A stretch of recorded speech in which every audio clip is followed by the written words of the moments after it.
And this past year, we partnered with the advisory board to launch what we call Delta. It's developing exceptional leaders through action. And that's the program that we have 130 managers and directors in the organization participating in. It's really easy for us to ask people for stuff, but we don't always go back and say thank you.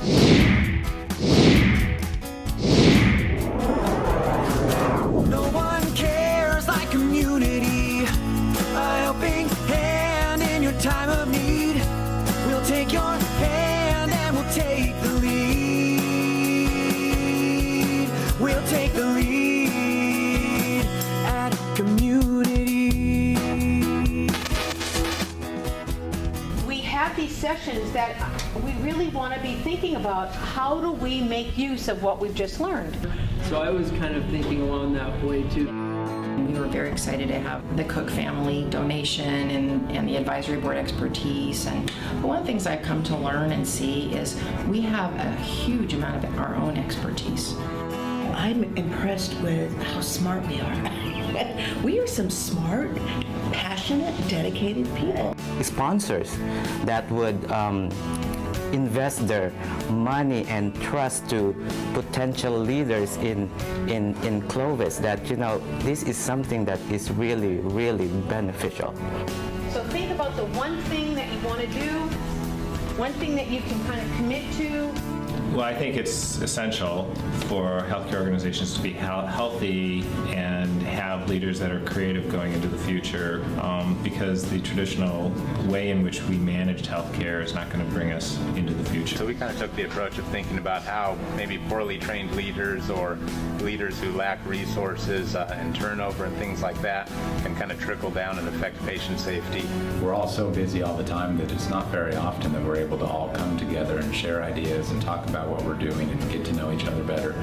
So I think it is a good opportunity to break down some walls between the different areas.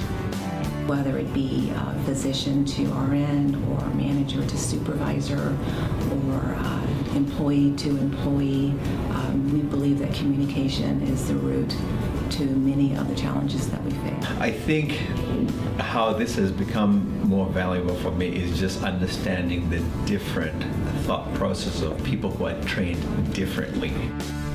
So the team did as well as the best individual, and that's really great. Working on the project with people from other departments has really been beneficial in terms of reaching across departments within the hospital. We have to be interdisciplinary in order to survive, and we have to be working together to make our hospitals safe for our patients and to improve the quality. I kind of did the same thing as look at my options before I made a snap judgment. Our backup plan was fairly sound. Delta's been a really great program so far, so I really appreciate the donors who came to the table and made this happen for our community. Being part of the first pilot group has been interesting because I think we're kind of paving the way for how things might be in the future. Blanketed, and then we could say stakeholder sort of. Healthcare is a rapidly changing environment, and you need a certain set of leaders to be able to take on the challenge. Think about the logistical problem, trying to ensure compliance. So in theory, this is a little bit of a story about some unclear goals. Spent almost 15 minutes deciding why we should stay or why we should go. I learn something new every day, being not a non-clinical person, but I love this type of arena and this environment where you've got clinicians and non-clinicians sitting together. Yeah, we talked about that's exactly what we did. Jennifer's bitter. Our leadership team, even though we work together all the time, we don't always get to see each other outside of that environment. And this really gives us an opportunity to get to know each other on a different level. Okay, if we're going, this is what we need. Yeah. And boom, boom, boom. Then once we realized we were going to die, had the backup plan. You kind of get this whole teamwork, and what you worry about is the same what somebody else worries about. I just feel so strong and empowered, and it invigorates me, because sometimes that light as a leader gets really, really dim. Just learn a bit more about each other and how they think, and it's so much more effective than communicating in emails. We work with so many leaders, we make so many decisions, we send emails, phone calls, but you never get to see and meet that person face to face, and I think that's the biggest benefit. It makes a huge difference because I have a clear understanding that what we're doing the right thing. we're so focused on doing our jobs, focusing on just producing what we need to, right? So that we sometimes forget, okay, what are the other things about leadership we should be focusing on? To sit down and talk about things that cross lines of departments or across the organization, I think it will have a difference in terms of increasing patient care to the level we want it to be, which is stellar.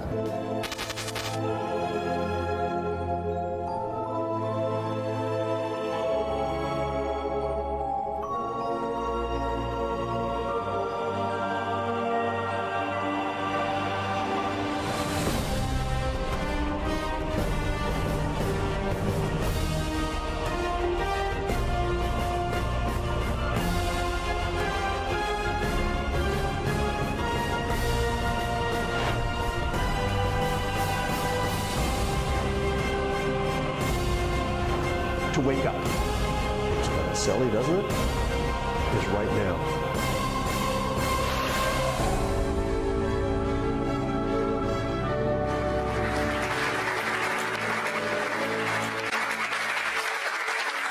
Good morning.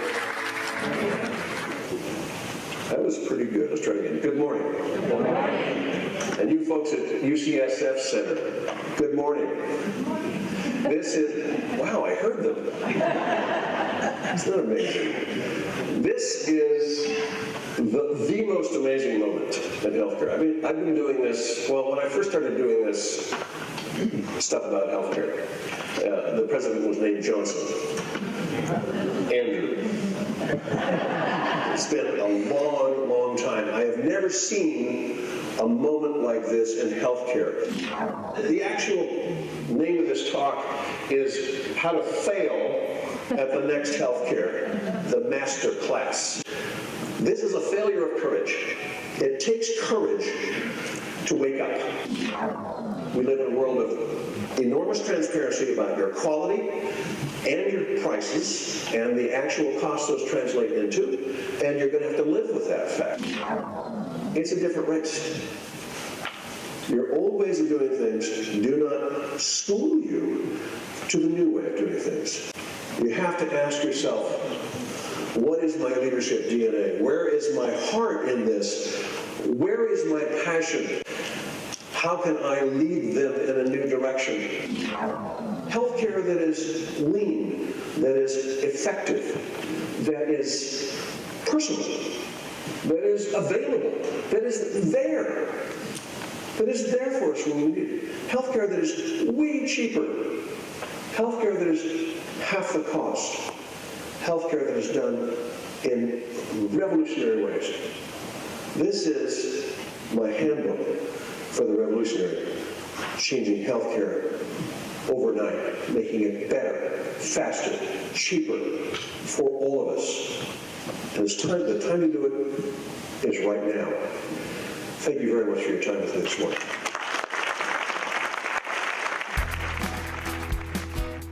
Dynamic speaker with a great deal of information. Certainly we had the audience becoming very engaged. And this is really a pathway to the future in medicine. Jerry Cook and the Leaders Up community share a vision of community being a thought leader in healthcare, both in this region but also in the state of California.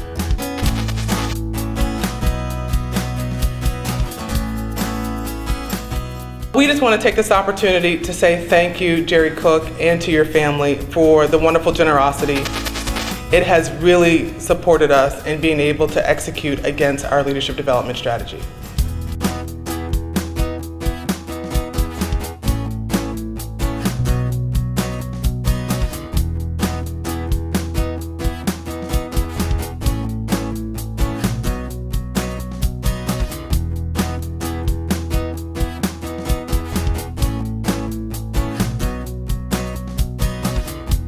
Say it's about time for you to feel right at home.